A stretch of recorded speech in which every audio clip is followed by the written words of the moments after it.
Yippee! I am back, you guys. Now I'm basically gonna go over that celebrity crush thingy, and I'm probably gonna get off. Unless somebody has a certain topic or whatever that they want me to cover. Or whatever. But yeah. Hopefully this is shared. I don't know where it goes on Twitter. Maybe my main YouTube thingy. I gotta check that out soon. But I'm going to be going over my celebrity crushes. And if you guys missed my last video, God, I just ended up just... Aw, cute. Thank you, Jackson. You just messaged me. But anyways, I'm going to go over a bunch of my celebrity crush thingies. This may be like a two-parter just because I have like 39 people. Some of these guys are dead and some of these guys are alive. And this is just my personal opinion on some of my favorites.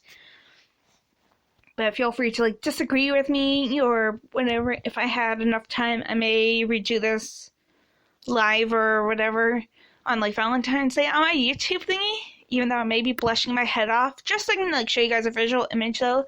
Like I'll charge my phone, I'll broadcast on my iPad, and then yeah, I'll like flip my phone or whatever and show you guys some of these guys. But yeah.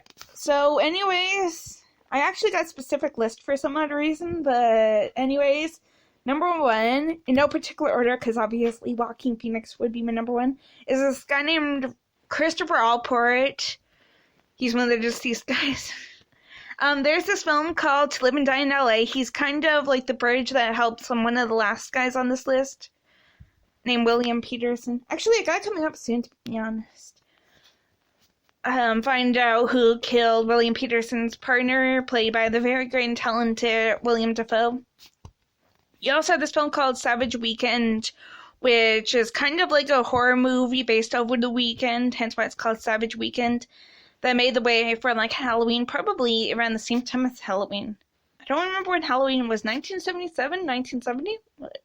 Like the original. And then you got this film called Jack Frost about like this killer mutant snowman.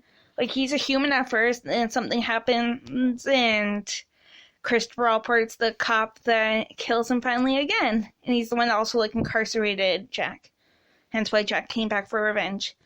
Then you got this guy named Robert Taylor. He's an Australian actor because there's two of them. One who died in like the 1960s or something. But there's this really great, amazing Western-type TV series called Longmire. It's based off a series of books, and it has a few people from different fandoms that I love, like Louis Diamond Phillips from like La Bamba and stuff, and Katie Sackhoff, who is Bo-Katan, I believe, in Mandalorian, in the Clone Wars, and maybe even the Mandalorian one day. You got this film called The Meg, which is sort of like Jaws with a bunch of Australian actors, including like Jason Statham from Hobbs and Shaw, Rainn Wilson from the, I think, Canadian version of The Office. And you got this film called Vertical Limit, where like something tragic happens involving like the Swiss Alps, and it's up to a rescue crew, somewhat including Robert Taylor and the late great Bill Paxton and a bunch of people, to rescue this lady that's going up on an expedition with late great Bill Paxton. Then you got Dennis Quaid. So I don't know why, no offense, but I prefer like Kevin Costner or Dennis Quaid and them's version of Wyatt Earp more than like Tombstone and stuff like that. It's like one of my favorite versions for some odd reason.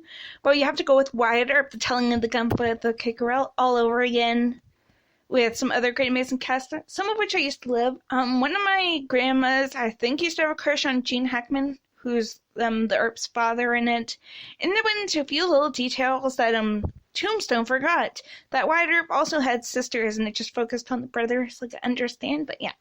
He was also in the remake version of Footloose with Julianne Hough from Dancing with the Stars, music by Blake Shelton, including that remix of the song Footloose. You also have this film called Midway, which is based off of real life events. One of my celebrity crushes down on this list, number 11,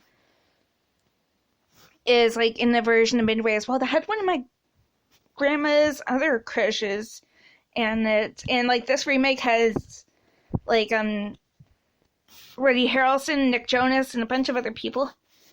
Then you have this film called The Right Stuff about a space station in need of help, and it sends up a bunch of astronauts played by real life people, like this guy named Chuck Yeager, who's played by one of my celebrity crushes down on this list. Has a little role in this, and it's based off real life events. Then you have William Peterson, the guy I mentioned from To Live and Die in LA. He's a Secret Service agent. His partner gets killed by William Dafoe, and like nobody knows, I guess, somewhat of like who killed the partner. And number one, Christopher Allport helps out. Number one guy on this list. Yeah, I'm gonna say Joaquin Phoenix for last. Then you got this film called Manhunter, which in a way introduced me to the Hannibal Lecter series, even though I used to have the hugest crush, I cannot believe I'm saying this, the hugest crush on Sir Anthony Hopkins. Maybe he'll win Best Supporting Actor, who knows, at the Oscars, even though he probably doesn't stand a chance, no offense.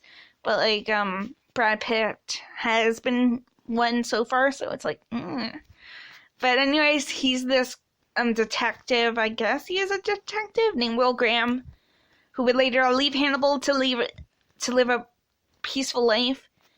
Hence where Clarice Starling comes in. It's also, if you guys have seen this movie, it's from like 2004 or something called Red Dragon. It's like a remake of Manhunter. It has like those events. And then, yeah. It's actually based off the series of books by this guy named Thomas Harris, I believe. And Red Dragon was the original title instead of Manhunter. But yeah.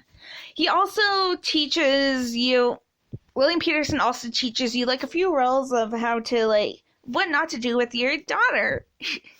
Like in this movie called Fear, where Mark Wahlberg is like this complete idiot. Like he keeps the girl from super late, and it seems like her fault.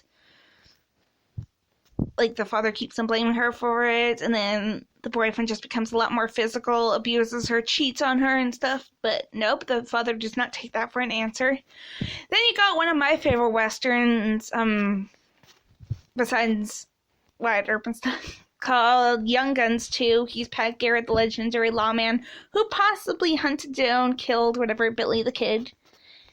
Then you got CSI, his role as Gil Grissom. I think actually, so Jerry Bruckheimer or whatever, who probably like executive produced and everything, the show CSI and Beverly Hills Cop and a bunch of other movies.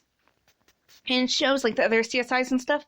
I think he probably watched like Manhunter and To Live and Die in LA because he was because William was Secret Service agent in To Live and Die in LA. And I'm pretty sure like a criminal investigator or something in Manhunter. So yeah. Yeah. Then you got Adam Driver. He's known for this film about cleanliness called Hungry Hearts, where like the wife's super overprotective, won't let him or nobody basically touching the kid, which is really weird. You got the show called Girls, which has like Lena Headey, who I think was in Game of Thrones after it. I think she was in Girls. And a few other people, and like that was on HBO or whatever. Then he got bad again because he was bad, I think, in Girls. But he ignited his lightsaber for Star Wars The Force Awakens, Last Jedi, and obviously Rise of Skywalker, and maybe more somehow one day. Don't spoil it, you guys. I don't know how many people in here watch this internationally or whatever, because this shares to Twitter and to my YouTube on the Talking Star Wars channel. I think. Because I just like got that notification. But anyways, yeah, I cannot wait to see like what a bunch of these people, the ones that are alive obviously, of what they like do next. Oh great. Guys, then you got Sir Anthony Hopkins. There was this TV show in like, or a movie in like the 1960s called Future World about like a robotic gunslinger called Future World. Then there was this TV show that I think has Phoebe Waller-Bridge on the show Fleabag, and like Jeffrey Wright or something, who is your new Jim Gordon and Matt Reeves Batman, and a few other people. This guy named Ed Harris, who I think is the Western gunslinger, in the show called Westworld. And I think, if I'm not mistaken, Anthony is probably like the John Hammond of Westworld, like the inventor type thing. He's also the God of Thunder and Loki's father, also known as Thor's father, in the movie Thor, Odin, I believe. He's I think he's Abraham Van Helsing in Bram Stoker's Dracula, or he could be Bram Stoker himself, like, who knows, right? With a Winona Ryder from Little Woman and the Master himself, Gary Oldman. Then you got the one that introduced me to Anthony. Like, I was a little kid, probably terrified of this movie, but Silence of the Lambs. I often repeat him. Like, I often be like, can he be fab? Be nice, Chad Candy. There's actually going to be a Clarice Starling sequel, or I guess, whatever. So I wonder if we'll see one of my guys down below on this list returning, because he was in the TV show version of Hannibal. If it makes sense. Number 7 on this list, because I skipped one of my guys for last, is this guy named Ben Mendelsohn. He's known for a series that I think is on Netflix called Bloodline. It is fantastic. It won a bunch of Emmys. It has a bunch of people in it. Kyle Chandler from Friday Night Lights, Sissy Spacek, the original Carrie. You had the film Vertical Limit. He's one of the guys that goes up with, like, Robert Taylor and Chris O'Donnell, who was Robin in, like, the Batman movies, to go save the sister. And, obviously, his turn to the dark side in a way, as he is in Rogue One. He's basically the director that helps, in a way, make the Death Star, because he's probably the inventor of it. But, yeah. And then he taunts my guy, Mads Mikkelsen, into making the rest of the Death Star, then killing, like, the wife and stuff. I think we'll see, there's possibly a good chance we will see him in Cassian Andor. Maybe we'll also see, which is like probably a couple years or whatever before Rogue One, but we will probably also see Galen Erso. I'll get into it in a little bit for my next part thingy. We also got this guy named Bruce Greenwood.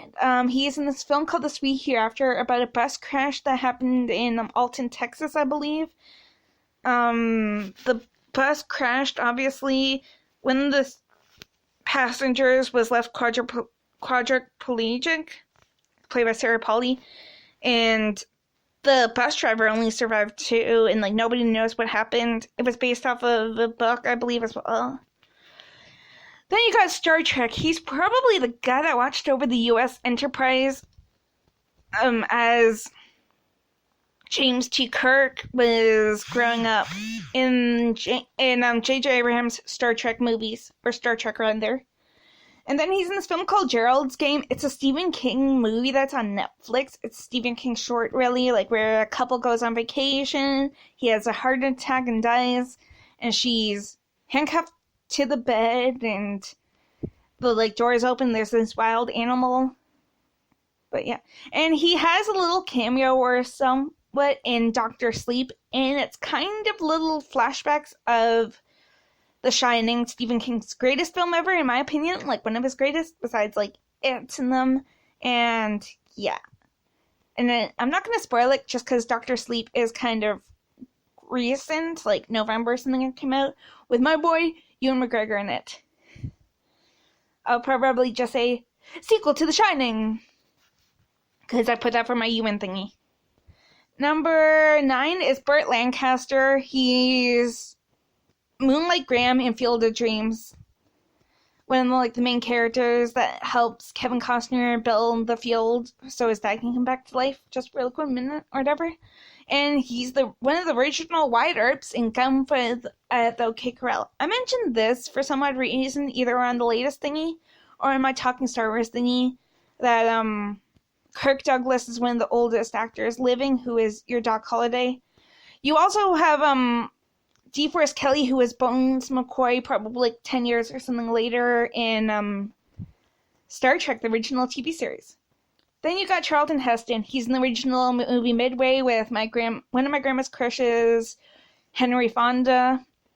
He's Ben-Hur in the title role of Ben-Hur that won him an Oscar. And he's in The Ten Commandments, where he plays Moses, I believe, who reads the passage of the Bible. And he's in both versions of Planet of the Apes, the one directed by Tim Burton as a CGI monkey, and the other one from, like, the 1960s. I'll be right back, you guys. My time is going to be up any second.